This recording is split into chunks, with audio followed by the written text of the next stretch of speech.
कल मैंने आपको एक जो जानकारी दी थी कि लगातार माओवादियों को नुकसान पहुंचाया जा रहा है और इस नुकसान में एक और इजाफा हुआ है।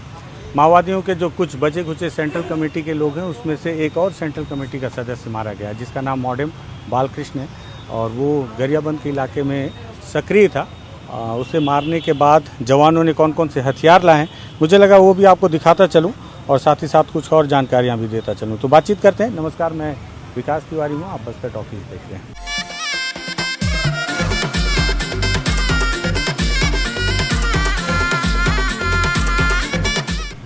दरअसल जो अभी मैं पुलिस के अधिकारियों की बातचीत सुन रहा था तो उन्होंने भी बताया और भी अधिकारियों से जो मैंने बातचीत सुनी तो ये बताया जा रहा था कि लगातार लंबे समय से बालकृष्ण को यहाँ पर ट्रैप करने की कोशिश की जा रही थी। सूचना लंबे समय से थी। ये भी बताया जा रहा है कि इसके पहले धमतरी के सीता नदी के इलाके में भी उसकी उपस्थिति की सूचना थी। फिर धीरे धीरे ये पता चला कि वो जो है अपने मूवमेंट करके और अपने इलाके को लगातार बदल रहा है। बदलते हुए आपको इलाका याद होगा 19-20 जनवरी के दरमियान जब माओवादियों और जवानों के बीच मुठभेड़ हुई थी और गरियाबंद इलाके में चलपति नामक एक सेंट्रल कमेटी का सदस्य था जिसे जवानों ने 72 घंटे का ऑपरेशन कर मार गिराया था और उसके साथ कुल 16 माओवादियों को मार गिराया गया था। उसी इलाके में फिर से ये जो मॉडेम है, ये जो नक्सली जिसे कि जवानों ने फिर से ट्रैक किया, ये भी सूचना मिल रही थी कि उस इलाके में लगातार कुछ ऐसी उपस्थिति दर्ज की गई जिससे जवानों ने इस बात का अंदेशा लगाया कि हो ना हो कोई बड़ा लीडर उस इलाके में सक्रिय है। सक्रियता के आधार पर 2 दिन पहले ऑपरेशन लॉन्च किया गया। उस इलाके को पूरी तरह से छानबीन की गई और जवानों ने छानबीन करते हुए उस पिन पॉइंट पर पहुंचे जहां बालकृष्ण के होने का सबसे ज़्यादा अंदेशा था। वहां पहुंचने के बाद मुठभेड़ हुई, लंबे समय तक मुठभेड़ हुई और कुछ देर के बाद उन्हें ऐसा लगा कि कोई एक बुजुर्ग सा माओवादी मारा गया है, जो बड़ा लीडर जिसे सबसे ज़्यादा बचाने की कोशिश माओवादियों ने की। अधिकतर ऐसा ही होता है। जब बसव राजू भी मारा गया था उस दौरान भी इस बात की जानकारी मिली थी कि जब बसव राजू को बचाने के लिए उनके जो साथी कॉमरेड थे, जो माओवादी थे, उन्होंने पूरी अपनी पूरी ताकत लगा दी थी कि किसी भी तरह उसे बचाया जा सके और जब वो बच नहीं पाया तब जाकर बाकी के माओवादी वहाँ से हटे थे। ठीक उसी तरह की स्थिति इस इलाके में भी। भालू डिग्गी का वो इलाका है जिस इलाके में पहाड़ियाँ हैं और बहुत दूर तक जवानों को पैदल भी चलना पड़ा।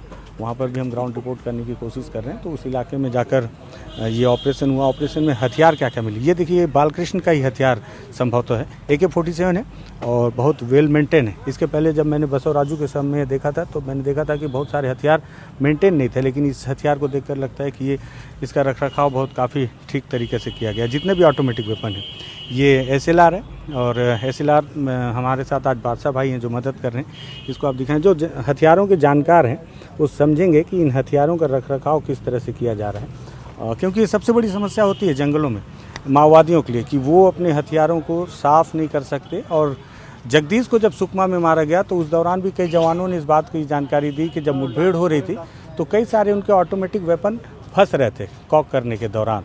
तो ये भी एक समस्या माओवादियों के साथ में, क्योंकि लिमिटेड कारतूस हैं आपके पास में, आप उसे ट्रायल में चला भी नहीं सकते और अभी जो स्थिति है आप उन्हें रखरखाव के लिए साफ़ सफाई भी नहीं कर सकते क्योंकि लगातार आपको मूव करता रहना पड़ेगा। ये 2 इंसास हैं, ये भी ऑटोमेटिक राइफल ऑटोमेटिक वेपन की श्रेणी में आते हैं।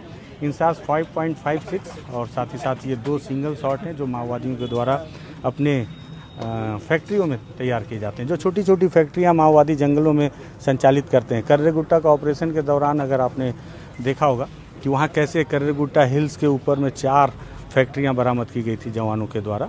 22 दिन तक ऑपरेशन चला था। लगभग 20-25 हज़ार की संख्या में जवान उस पूरे ऑपरेशन को उन्होंने अंजाम दिया था और उसमें लगभग 20 से ज़्यादा की संख्या में माओवादी मारे भी गए थे। उस दौरान वहाँ दिखा था कि किस तरह से बड़े बड़े लेथ मशीनों की सहायता से माओवादी बड़े बड़े BGL और BGL सेल लॉन्चर ये सारी चीज़ें तैयार कर रहे हैं। 12 बोर राइफल है, ये भी देसी मेड है। ये राइफल थोड़ा सा इंटरेस्टिंग है, इसको लेकर अभी यहाँ के एक पुलिस अधिकारी ने जानकारी दी। हालांकि उन्होंने कहा कि संभवतः ऐसा हो सकता है। TT कार्बाइन इसका नाम बताया जा रहा है और ये बता रहे हैं कि कार्बाइन एक जो राइफल होती है उसी राइफल के अंदर का जो पूरा मैकेनिज़्म है उसे निकालकर इस लकड़ी में शिफ्ट किया गया, या बोला जा सकता है जो असेंबल करते हैं या मॉडिफाई करते हैं उस तरह से इसे मॉडिफाई किया गया होगा संभवतः। इसके मैगजीन को देखकर पुलिस के अधिकारी कयास लगा रहे हैं। अगर कयास लगा रहे हैं और वाकई में सच है तो आप सोचिए कि माओवादियों का दिमाग भी कितना तेज़ चलता है इंजीनियरिंग में और इस तरह में।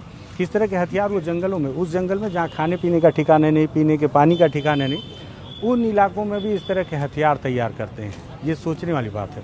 साथ ही साथ एक 9 mm का पिस्टल भी बरामद किया गया है और इस पॉलीथीन में सारे ऑटोमेटिक वेपन के जो भी मैगज़ीन हैं वो रखे गए हैं।